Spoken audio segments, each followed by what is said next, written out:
Fala galera! Bom, estamos aqui mais uma vez com o nosso podcast e hoje o nosso convidado é nada mais, nada menos que o meu pai, Pastor Jeremias. Bom, primeiro uma honra, viu, pai, estar recebendo o senhor aqui.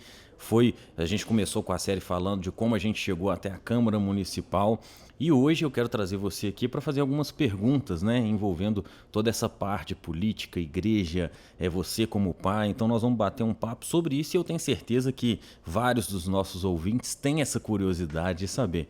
Então seja muito bem-vindo, pai. Valeu, Ciro. E Ciro hoje avançando, né? Entrou no ENTA. Glória a Deus. 31 dias. Deus te abençoe, floresça, vença, avance. Deus contigo, meu filho. Amém. Bom, a gente vai começar hoje, né? A maioria de vocês que estão escutando esse podcast já sabem quem é o meu pai e a gente preparou aqui hoje um bate-bola, uma conversa, algumas perguntas que muita gente me pergunta, sabe, pai? E uma delas é: você já se imaginou entrando na política? Se sim, qual cargo? Eu não, nunca. Nunca imaginei nem ser pastor e depois nem ser o que Deus fez. Eu imaginei ser médico. É a única imaginação que eu tenho na minha história aí. Eu queria ser médico, porque naqueles dias da minha adolescência e da cidade que eu vim, Janaúba, a profissão era engenheiro e médico. Nossa família sempre muito trabalhadora, considerada família pobre, era a expectativa de que pudesse melhorar um pouco a condição de seu Natalão, meu pai, e Dona Ilka, minha mãe. Foi só o que eu pensei. Queria ser médico, nem eu sabia dessa, hein, pai? E alguma especialidade assim ou só médico pelo dinheiro mesmo para tentar dar uma condição melhor para a família como um todo? Eu acho que era mais isso aí, porque médico, naqueles dias da minha adolescência, era assim, o top dos top. Doutor, fulano, não é?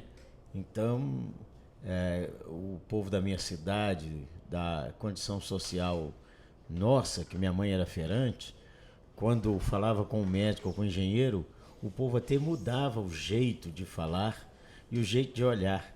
Então eu falei, eu quero ser isso aí, porque um dia minha mãe e meu pai vão ficar assim muito mais reconhecidos. Era meus 13 anos, 14 anos. Que bacana. História, novidade até para mim, viu, gente? Isso aí também não sabia, não. Bom, trazendo um pouco, né? Você falou dessa história, o que o senhor imaginava, né? Para sua família, né? Para a avó, para todo mundo. E qual que é o sentimento de ter um filho parlamentar? Se isso muda alguma coisa, não muda? O que passa dentro de você? Bem, as vocações elas são legítimas. Elas são a vocação para ser empresário, médico, engenheiro, diplomata, pastor, político.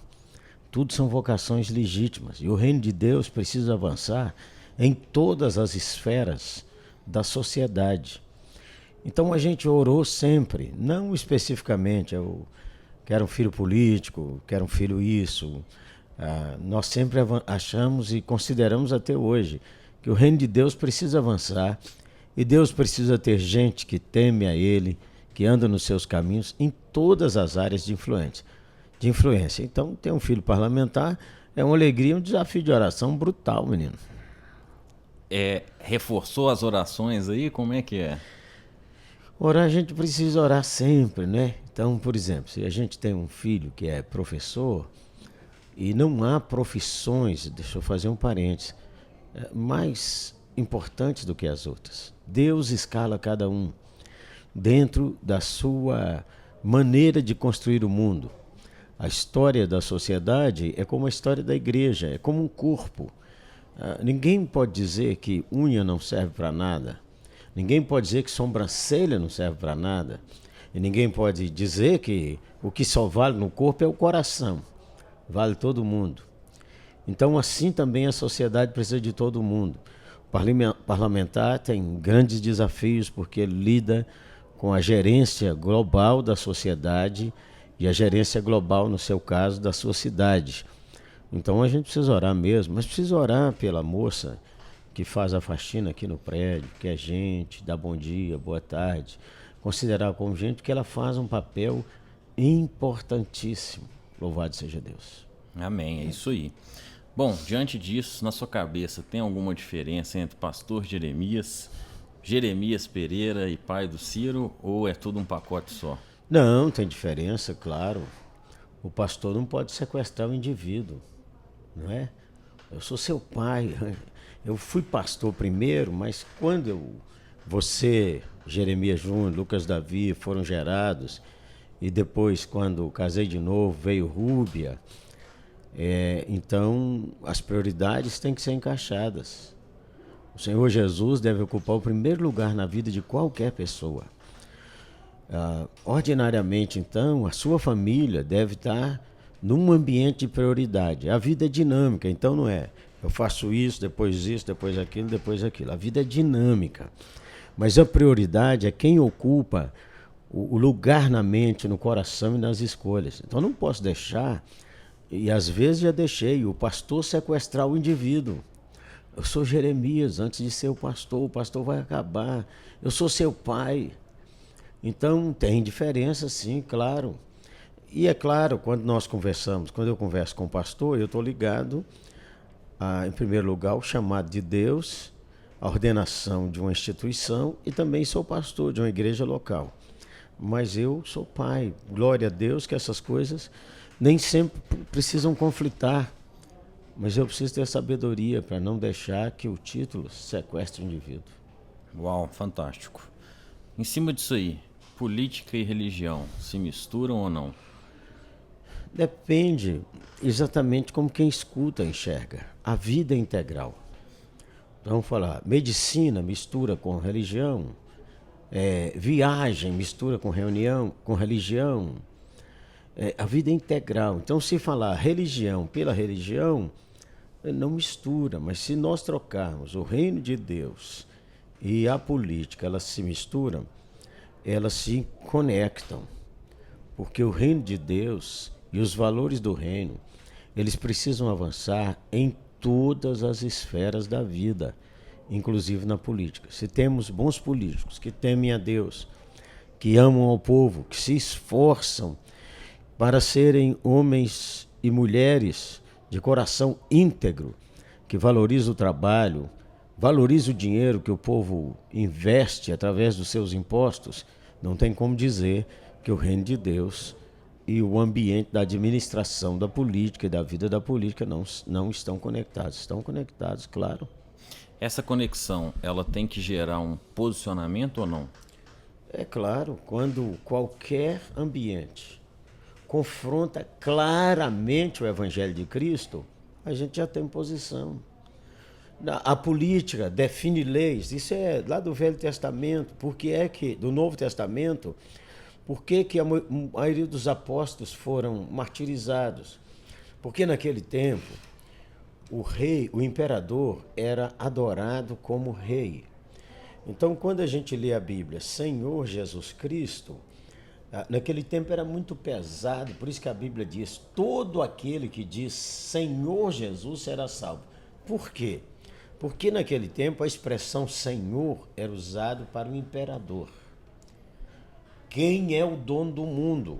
O dono do mundo, o Senhor do mundo é César. Quando perguntava para um cristão quem é o Senhor do mundo, ele dizia, é o Senhor Jesus. Ele podia ser morto, perder os seus bens. O confronto era claro. Hoje nós temos muitas áreas de confronto quando o humanismo, quando o relativismo, quando os valores do reino de Deus, eles estão sendo quase que jogados no lixo.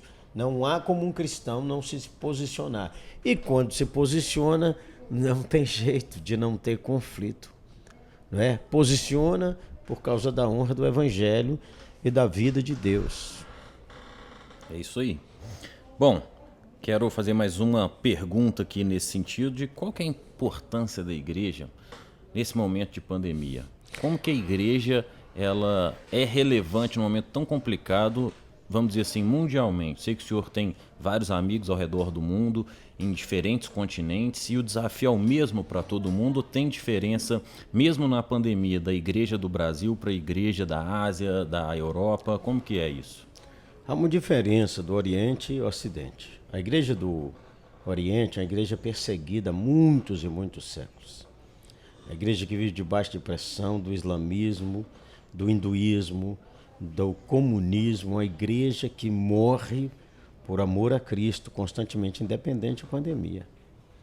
A igreja que é perseguida, as guerras que ouvimos e acompanhamos no Oriente, o cristão, mulheres cristãs, milhares de mulheres cristãs, que durante o impacto dos muçulmanos no Iraque, há uns 5 anos atrás, mulher cristã sendo violentada por 10, 15, 20 homens.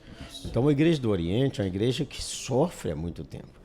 A questão do povo que está hoje fugindo do seu país, refugiado, encontrando em algum lugar, muitos e muitos são cristãos. A pandemia nos igualou a todos. Todo mundo é frágil. Anos e anos de ciência diz que a ciência bate cabeça. Um dia isso é o que vale, outro dia aquilo não vale, outro dia isso é que vale, outro dia aquilo que não vale. Segundo, quando nós tratamos a igreja como o povo de Deus, aquele que crê em Jesus Cristo, a igreja vai muito bem. A igreja está viva, porque o Senhor Jesus está vivo, e a igreja está servindo, amando, trabalhando, e todos nós sabemos que pode pôr lockdown na terra, o céu nunca entra em lockdown. Amém. Deus mantém portas abertas e janelas abertas no céu. Agora, a comunidade de fé, chamada igreja local, ela tem uma relevância brutal. Porque se o supermercado abre para vender comida para a pessoa, de onde virá o alimento para o coração dessa pessoa? Verdade. O alimento para o coração dessa pessoa vem da palavra de fé, vem da palavra de oração, e nesse sentido, nós somos todos gregários. O que é gregário? Ninguém desenvolve sua vida sozinho, ninguém. Nós precisamos uns dos outros para desenvolver a nossa vida. Então, nesse sentido, a igreja é presencial, a igreja tem que ser digital nesses tempos em que não pode tudo que ela já pôde. Mas a igreja ser absolutamente impedida de transmitir o evangelho, a esperança, a paz, a alegria, o conforto em Cristo Jesus, é um mal que se faz à sociedade, porque o medo, o pânico, a insegurança e a fragilidade humana foi exposta por um vírus tão minúsculo. Então, nesse sentido, a igreja precisa se levantar. A igreja mesmo, como povo de Deus, não pode ceder ao medo, não pode recuar. As igrejas que estão já tendo seus cultos presenciais estão aí com todo o protocolo que é preciso, e quem não estiver deveria ter. E nós devemos pregar o evangelho, pregar a fé, o amor e a esperança em Cristo Jesus, sem desanimar e sem ter medo. Amém. Eu creio muito nisso aí também, e eu acho que muitas vezes essa questão de algumas cidades, a gente já vê até no Brasil isso, né? Governantes querendo proibir as pessoas de se reunirem. Isso, na minha opinião, né? Na opinião do Ciro, isso é um crime à sociedade, porque a gente começa a segregar, né? Então, o essencial para o corpo pode, mas para a mente, para o coração não. Sendo que isso, pela Constituição Federal, também é resguardado, né? Para que os cultos religiosos eles aconteçam. Então, faço coro a isso que o senhor falou agora também. Bom, agora nós vamos fazer aqui um bate-bola. Perguntas rápidas e respostas igualmente objetivas, tá bom? É comigo. Predestinação. Bíblica. Maior medo. Acho que eu não tenho esse medo, não. Maior medo? Eu tenho medo todo dia. E todo dia eu tenho esperança e bom ânimo que vem pela palavra de Deus. Jeremias, pastor Jeremias, em 10 anos. Menino, 76 anos. Eu quero estar animado, pregando o evangelho, servindo ao Senhor, sonhando novos sonhos e alcançando nações que não alcancei ainda nesse ano. 1 ano de pandemia. Glória a Deus. A definição do tempo da pandemia, ela foi feita na eternidade. Nós é que estamos aprendendo, e nesse tempo avançamos demais, louvado seja Deus. Maior sonho? Menino, eu queria, não tem um maior, né? Tem sonhos. Eu queria muito ver meus netos crescerem. Preciso viver muito para vê-los casados. Quero muito que o reino de Deus avance através da minha geração. Esse é o maior sonho. De geração em geração, a fé se espalhe. Amém. Pessoal, mais uma vez quero agradecer a todos vocês pela audiência, por estarem acompanhando a gente aqui. Nós vamos manter vários convidados aqui, como já falei para vocês no último podcast. E queria aqui, Pai, te agradecer por tudo que o Senhor fez. Não seria possível chegar aqui por vários motivos. Primeiro que o Senhor é meu Pai, o Senhor me gerou, o Senhor investiu na minha vida. O Senhor, se hoje eu sou quem eu sou, eu devo 100.000% a você, a minha mãe, a Cláudia, aos meus irmãos, a nossa casa, a nossa família, porque ali eu vejo que toda a minha história, como a gente ontem, né, lá em casa estava comentando, foram vários obstáculos que a gente foi superando e eu acredito que Deus foi conduzindo para que eu chegasse até aqui. Então quero te agradecer publicamente, amo você, muito obrigado por tudo e por acreditar nessa minha vocação política, a apoiar. Eu me senti assim honrado e jamais esquecerei tudo que o senhor fez por mim. Deixa um recadinho para a turma aí também. A caderneta dele, tô somando. Ô, gente boa, que Deus te abençoe e te guarde. Firme seus olhos em Cristo. Ele é o dono da vida. Ele é a ressurreição e a vida. Ele é que comanda as nações. Diz a eterna palavra: reinos se abalam. Ele faz ouvir a sua voz e a terra se aquieta. Confie no Senhor. A pandemia vai passar. O reino de Deus avançará. Tenha mais calma, mais paciência, mais bondade com todo mundo e trate a todos com amor, com carinho e com respeito. Um grande abraço, gente boa. Parabéns, Ciro, pelo seu aniversário, pelo seu mandato, que você avance, que Deus te conceda muitas e muitas vitórias. Amém, amém. Pessoal, recado dado, decreto tá aí, é só a gente continuar firme nessa pegada aí. Bom, muito obrigado mais uma vez, nos vemos no próximo podcast, continue acompanhando, compartilhe esse podcast também com seus amigos para que a gente consiga cada vez mais levar uma mensagem de esperança, levar pensamentos políticos e, claro, também mostrar a transparência do nosso trabalho. Valeu, grande abraço!